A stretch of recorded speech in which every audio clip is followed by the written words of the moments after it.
সদন উপাসক উপাসিকাগণ, বুদ্ধ কত বছর ধর্ম প্রচার করেছে? যদি বলি ৪৫ বছর পর্যন্ত।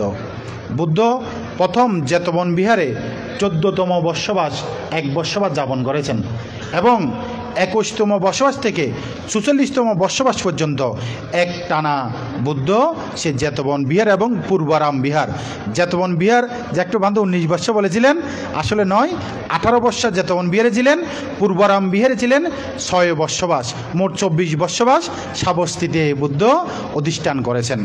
যখন বুদ্ধ একেবারে সাবস্তিতে অধিষ্ঠান করার জন্য আসলেন সেটি ছিল ২১তম বর্ষবাস, অর্থাৎ বুদ্ধের প্রবর্তন করার পরে, সঙ্গ প্রবর্তন করার পরে ২০ বর্ষ পর্যন্ত কঠিন চীবর দানের প্রবর্তন ছিল না। ২১তম বর্ষবাসে এসে সেই পাবিয়াবাসী ভিক্ষুদের উপলক্ষ করে এই কঠিন চীবর দানের কথাগুলো সর্বপ্রথম বলেছিলেন। এখানে পাবিয়াবাসী ভিক্ষুরা কিন্তু যে তাদেরকে ভদ্রবর্গীয় ভিক্ষুও বলা হয়, ৩০ জন ভিক্ষু তারা কিন্তু বুদ্ধের অদূরে ছিলেন। যেগুলো শুনেছেন সেগুলো আমি বলবো না, এই যে ৩০ জন ভিক্ষুর কথা অনেক শুনেছেন, যেগুলো শুনেছেন সেগুলো বলবো না, যেগুলো শোনেন নাই সেগুলো বলছি। এই ভিক্ষুরা বুদ্ধের দ্বিতীয় বর্ষবাসের সময় বুদ্ধের কাছ থেকে উপসম্পদা নিয়ে ভিক্ষু হয়েছেন। তাহলে দেখেন, দ্বিতীয় বর্ষবাসের সময়, এবং চীবরদানে প্রবর্তন করেছেন বুদ্ধ ২১তম বর্ষবাস। তাহলে এই ভিক্ষুরা ২০ বছর পর্যন্ত অরণ্যে ছিলেন, ৩১টি দূতাঙ্গ প্রতিপালন করেছেন। এবং এই ৩০ জন ভিক্ষুদের মধ্যে যিনি সবচেয়ে বেশি মার্গ জ্ঞানের উত্তীর্ণ ছিলেন, উনি ছিলেন অনাগামী। আর যিনি ছিলেন উনি ছিলেন শ্রোতাবর্তী, অর্থাৎ একজনও কিন্তু অরহৎ ভিক্ষু ছিলেন না। অদূরে যখন ভিক্ষু বুদ্ধকে দেখতে পাননি, সেই সময় কাপড়গুলো ছিল একটু মোটা মোটা কাপড়। তো ভিক্ষুরা যখন ঝড়ে ভিজে এই কাপড় নিয়ে বুদ্ধের কাছে আসলেন, বুদ্ধ চিন্তা করলেন, আমি যদি কঠিন চীবর দানের প্রবর্তন করতাম তাহলে ভিক্ষুরা এত কঠিন, এত কষ্ট করে এই ভিজা কাপড় নিয়ে যেখানে সেখানে এই বর্ষবাসের মধ্যে বিচরণ করা প্রয়োজন ছিল না। তারা রেখে একটি চীবর নিয়ে ওনারা বিচরণ করতে পারত।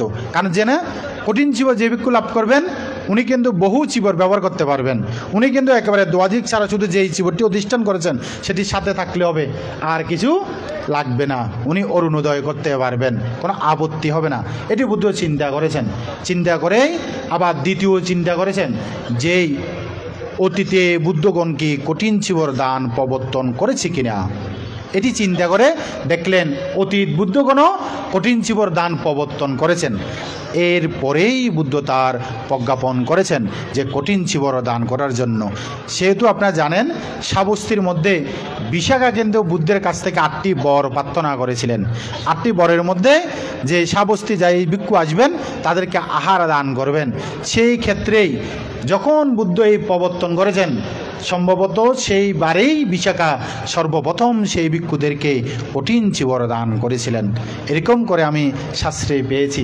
তাই যদি বলি, সর্বপ্রথম কে কঠিন চীবর দান করেছেন? বিশাখা করেছেন। অনেকে বলেন জীবক করেছেন, একটা উত্তম বস্ত্র পেয়েছেন, এটি দান করেছেন, চিকিৎসা ক্ষেত্রে পেয়েছেন। আসলে সেটি নয়। এই বুদ্ধ প্রজ্ঞাপন করার সাথে সাথেই বিশাখায় সেই চীবর দান করার যে ইচ্ছে পোষণ করে চীবর দান করেছেন। তো কেন কঠিন বলছি, সেই সময়কালে প্রথম কঠিন চীবর দানের পরেও কিন্তু ভিক্ষুরাই সর্বপ্রথম চীবর তৈরি করতেন। যে পিণ্ডচরণে গেলে যদি কোনো বস্ত্র পাওয়া যেত, একসাথে ভিক্ষুরা মিলে সেটিকে সেলাই করে, দ্রুত করে, রং করে তারপর সেটি অধিষ্ঠান করতেন।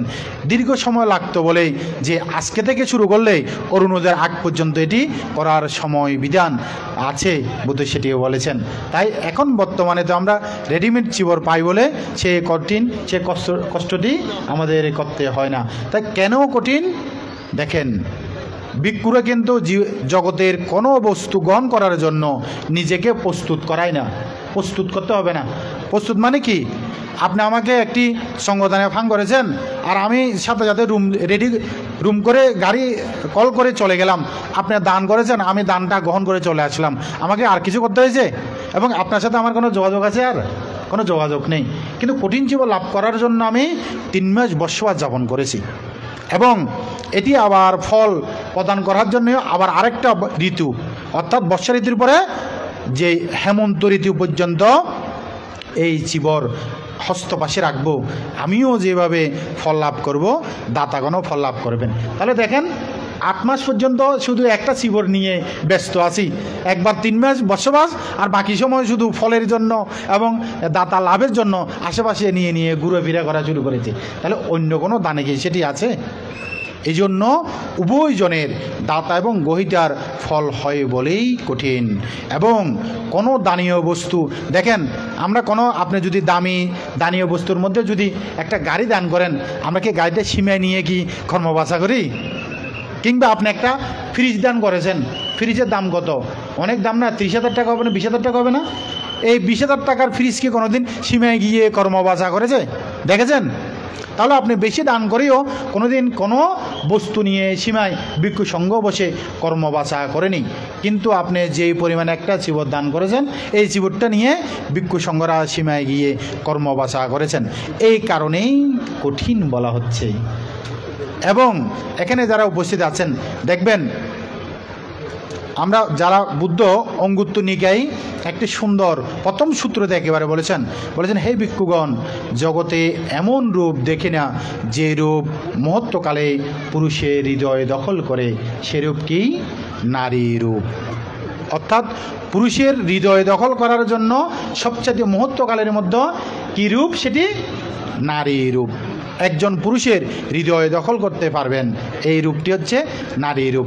আবার বিপরীতে বলেছেন, হে ভিক্ষুগণ, জগতে এমন কোনো রূপ নেই যে মুহূর্তকালে নারীর হৃদয় দখল করতে পারবে, সেটি কী রূপ? সেই পুরুষের রূপ। দেখবেন, আমরা কোনো একজন সুন্দর মানুষকে দেখলে আমরা তার দিকে একটু হলেও তাকাই, ঠিক না? নারী হোক কিংবা পুরুষ হোক, আমরা তাকিয়ে তার যে মুখমণ্ডল হয়তো একটু দেখার চেষ্টা করি, ঠিক না? তাহলে বোঝা গেল কি আমরা সবাই সুন্দর হতে চাই, সুশ্রী হতে চাই। কিন্তু আপনি কি জানেন, সুশ্রী হতে হলে, সুন্দর হতে হলেও কঠিন চিবর দান করতে হয়।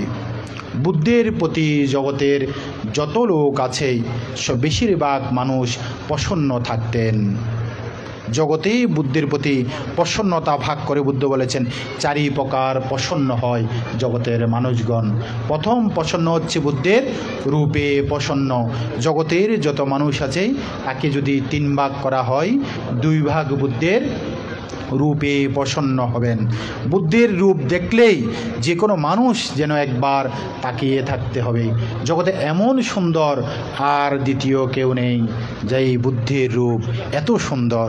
এই শুধু বুদ্ধের রূপ দেখার জন্য বুদ্ধের এই সময়কালে একজন বকুলি নামক একজন ব্রাহ্মণ, যেই বুদ্ধকে পিণ্ডচরণে দেখার সাথে সাথে অপলোক নয়নে তাকিয়েছিলেন।